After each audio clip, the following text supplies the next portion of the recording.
741 with us today is Amy Slavensky. Amy is Amador County Unified School District Superintendent. I called Amy yesterday, asked her if she'd like to stop by the KVGC studios. She actually reached out to me as well, almost the same time, to come talk about a lot going on in the district. And it seems, Amy, a lot of this, of course, 4 school board members were served with the intent to recall. That means, what that means now is that puts the mechanism in place for a possible recall. And if I do my math right, each district would have to come up with anywhere from 1,000 to 1,200 signatures. That's correct. Go ahead and pull the microphone closer to you if you want. Yeah. Good morning. Good morning. So now the signature gatherers have to go out and get 1,000, 1,200, whatever it is, signatures. Is it 20% of the district's My understanding population? from talking with the folks at the elections office is that it's 25%. 25%. So you're right. It's roughly 1,000 to 1,200 So for it's each up of those there. districts. Yep. So it's up there. And then at that point, then there can be a recall vote. And there's different ways to do a recall from my years in the business here. One of them is just recall them. Then another is recall and vote for somebody to replace them. This one, I think they want to recall and replace with a candidate. Yeah, I'm not sure. Of course, this just happened about a day and a half ago, and so we're still in the process of looking at all of those details and working Go through ahead. that. I'm sorry. No, I was just going to say, while that's happening and we understand that everyone has a right to express their opinions and their needs and desires and all of that, I think it's also really great and important to recognize that we have a lot of support out there and a lot of excellent work is happening in our schools and throughout the school district, and we really appreciate the support that we get. Some folks stood up and talked about it, and that was we had that on our video, and Craig mentioned it in the story also. There were some teachers, I believe, and some students that spoke in favor of the board members and so forth. Right. So, Amy, this is actually aimed at you. One of the points in the recall, their intention is that they follow you. I'm just paraphrasing this. The board follows you blindly, follows your agenda. That's what it was. Follows your agenda. Also, fiscal, irresponsibility, and I think one of the other ones was did they say about intimidation, and was that in it too? Yeah, were there 3 points? There were a variety of points. One was also accusations about lying and accountability. Yes, or retaliation, I should say. That's it. Yes. I'm trying to find exactly here. I should probably put my glasses on before I. But they all 4 were served with. Each reason was given for the recall efforts, and they were all the same. Fiscal oversight. Failing to provide proper fiscal oversight, supporting the agenda of the school superintendent, and again, the approving the removal of Pioneer Elementary School principal Lori Carson. Now, Lori was not. Clear us up on this, okay? Because this is, a lot of people are reading the end of the chapter of the book and have not been here from the beginning few pages of the book. They're coming in at the end now. So, Lori was not removed as principal, correct? So, Jim, you know that this is a confidential personnel matter, and I can't speak about individuals, but I can say that evening, I believe it was March 13th, when the board came out of closed session and declared their decision that was made in closed session, they indicated that according to law, and President Susan Ross cited the Ed Code, I don't remember it off the top of my head right now, the specific number, but the announcement was the release and reassignment of a director and the release and reassignment of a principal. And so you're correct, it wasn't a termination, it was a release and reassignment. So the principal cannot be named? That's correct. Seriously, it's a confidential personnel matter. We can't make comments the principal, like that. The principal that was reassigned was not fired. That's correct. The principal that was reassigned is a tenured teacher in this district. That's am I correct. And was reassigned to a classroom Correct. position? Okay. The director that was reassigned, where did they go? Are they a teacher too, or just to a different position? Both positions are still in action and through June 30th, through the end of this school year. And so everything that we're talking about right now would be effective or is effective July 1st.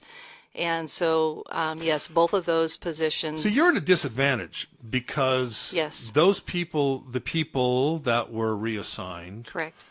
can actually talk, Right, but we can't. but you can't. So they actually. Right. So was this a surprise to the people who were reassigned? Did you just show up one day at their respective offices and hand them a letter and then just walk out and say, hey, hope you have a good time at your new I job? really can't comment about the specifics related to these specific situations, but I can say, generally speaking, our practice is to be as professional and courteous as we can be, and that includes giving people advance notice and having a process.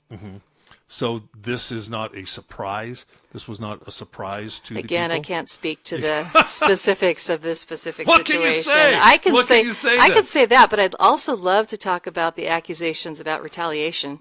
Okay, and there was a student that stood up the other day from North Star and said that she couldn't trust you anymore and couldn't trust the board anymore. How do you feel about that when people say that to you? And then they say the superintendent uses intimidation tactics, bullies people. If you don't toe the line with Amy, you're out. It's Amy's way or the highway. And I know I've talked to you personally about this, and it hurts anybody. Sure. That people would say. Sure. So I'm going to let it open. Do you intimidate people? I do my very, very best not to intimidate people. I understand that there's something that comes with the position. When I became a principal, when I moved from the classroom as a classroom teacher, which I did for over 10 years, and then became a principal, I'd walk into the staff lounge and everyone would stop talking and there would be this hush. And so there's this thing that comes along with positional, quote unquote, power or authority. But as a person, as an individual, absolutely not. It's never my goal to intimidate people or to hurt people. In fact, just the opposite. I think I've mentioned this before. I've raised children, raised a family, and my daughter just turned 30 a month or so ago. And so with that, of course, comes a whole lot of crisis and challenges in life. And so I can not only sympathize, I can empathize with just about anyone who comes to me with a crisis or a situation. So Amy, absolutely not. So do you think it's the position then that intimidates people, not you? Is that what you're saying? I think that there's probably some of that. I also believe that there's a difference between holding people accountable for their actions and their decisions, and sometimes people aren't comfortable with that. But it's my job. It's the job of all principals, managers, leaders to hold the people that they work with accountable for the work and the responsibilities that they're supposed to do. We're talking with Amador County School Superintendent Amy Slavensky, Unified School District Superintendent Amy Slavensky. So, Amy, do you think you've lost the trust of the community, the trust of the teachers, the trust of the students? I think that I have a mixed response to that, because certainly there are people who have trust issues and they've made that clear. I also know from visiting all of our schools and campuses. I was at Sutter Creek Elementary yesterday morning, and I'll be headed up to Jackson Junior High in just a little bit. I know from visiting our campuses and talking to people that there are a lot of folks out there who are supportive and who trust and believe that we're headed in the right direction. All right. I want you to put a little rosin on your hands and get your best bat that you had, because I'm going to throw one at you here. You ready? All right. Okay. I'm ready. If Amy Slavensky turned in her resignation today, would all the woes of the district go away? That's a great question. I believe that some people would say, yes, hurrah, but I think the majority of people out there would be concerned because, again, we're moving in the right direction. Financially, we're moving in the right direction educationally for our students. Also on the board agenda the other night was a revision to our high school graduation requirements, which is a really, really big deal. And we had a group of 20 plus teachers, principals, and other folks working on it for a year and a half. And those grad requirements hadn't been looked at since the mid-80s, 1980s. And so we have had numerous collaborative projects around teaching and learning that people have gotten really excited about. So, Amy, explain to me how. No. So the answer is no. So no. Amy, explain to me how the mechanism works. We have 5 board members up there who are, I mean, Susan is a teacher, okay? I believe Janet worked in the school district. We have had teachers on the school board. Pat Miller, who was a teacher and principal, was on the Deborah school board. is a teacher. Deborah, okay. In another Polskamp. school I'm district, sorry. right? Another county. Mm-hmm. So we have people, the general public is up there. The general public does not know the ed code. The general public really isn't most people don't have administrative credentials, but is the district in charge of running, is the board in charge of running the district, or is the superintendent's office? Do they give you, your marching orders? Do you share with, how does the mechanism, explain that to people? Because there's some confusion there. I'd be happy to. And what I'm about to say is not unique to our school district. This is the structure as it is throughout the state and throughout the country. And there are lots of professional organizations and laws and codes that give us guidance around this. So it's the responsibility of the Board of Trustees to provide oversight for accountability, governance, actions, and setting policy. The Board of Trustees has one employee, and that one employee is the superintendent.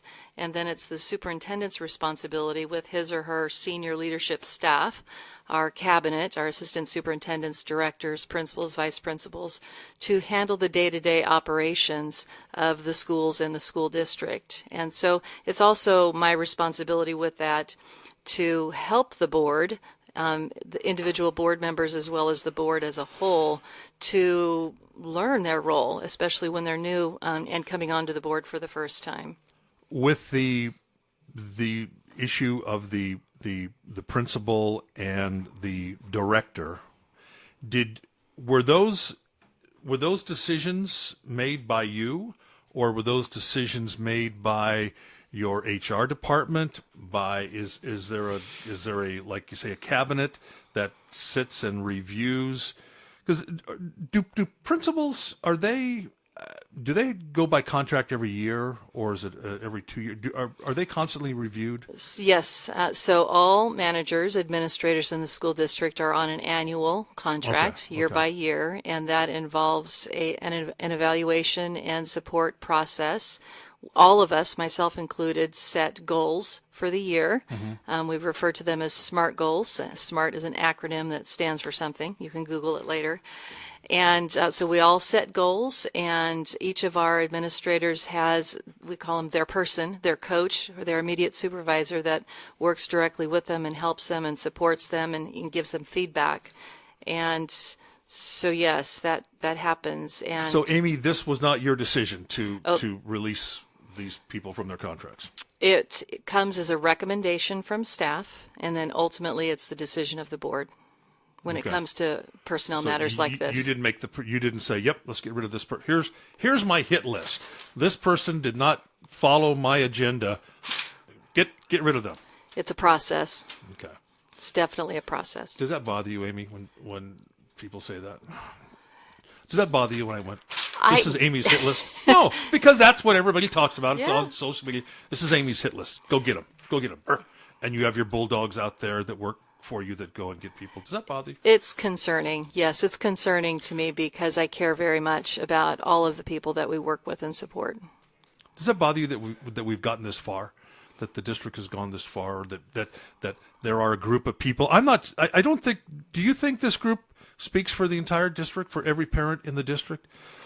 No, I don't. The And recall group? I don't think that they do, and it does concern me. And the number one reason that it concerns me is because it takes our attention away from what's most important, and what's most important is our students. And when we're having to spend time dealing with issues like this, it takes us away from supporting our schools and supporting our students and our teachers and our principals as best as we can. Now, there was some also talk that the vice principal at Jackson Junior High is up at Pioneer now because the principal's not there, and that's causing problems at Jackson Junior High. Is that true? I've heard that concern, and yes, we did ask Mr. Hawley with Ms. DeLeo's support. We checked in with her first. And she is the principal of the Ms. campus? DeLeo's the principal at Jackson Junior High, and we checked in with her first and said, hey, what do you think about the idea of asking Mr. Hawley to help us out temporarily? We want to make sure that all of our campuses are well supported. And so we worked together to make sure that there was a support plan in place for both schools. And so that's what's happening. So where do you see us next year at this time? Next year at this time, I see us moving forward with the goals that we've set through our local control accountability plan and the mission. Is that the LCAP? That's the LCAP. And you have a meeting coming up on Tuesday? We have a lot of meetings coming up with our LCAP advisory committee, and we have a special board workshop as well. So our board will be able to really spend a good chunk of time talking about it, the potential revisions for the LCAP for next year.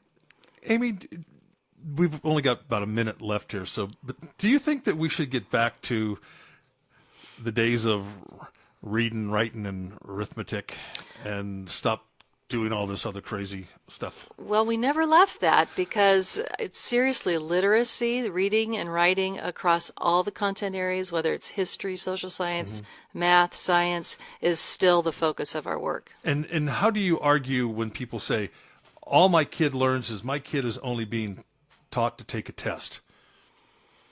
We're just teaching for testing so we can do good on the STAR tests. And we can... Yeah, that has, when I was raising my children, that was always a concern that I had as well. And I firmly believe that is not what we're doing here. We talk about it because that we're accountable to that. We have to pay attention to that. The state requires that of us. But our focus is really making sure that our kids are ready for life. Anything else? Nope, I'm really happy to be here. Thank you. Appreciate it. Anytime. I mean, the door, I've told you this before, the door is open. Thank you for being honest. For those of you that may have been watching on the webcam, you may have seen Amy was, very truthful. Thank you. Yeah, I really appreciate it. Thank you. Thank you for being truthful to us and answering even when I know. even when I put the hit list in your face there. So no problem. Amy. All right.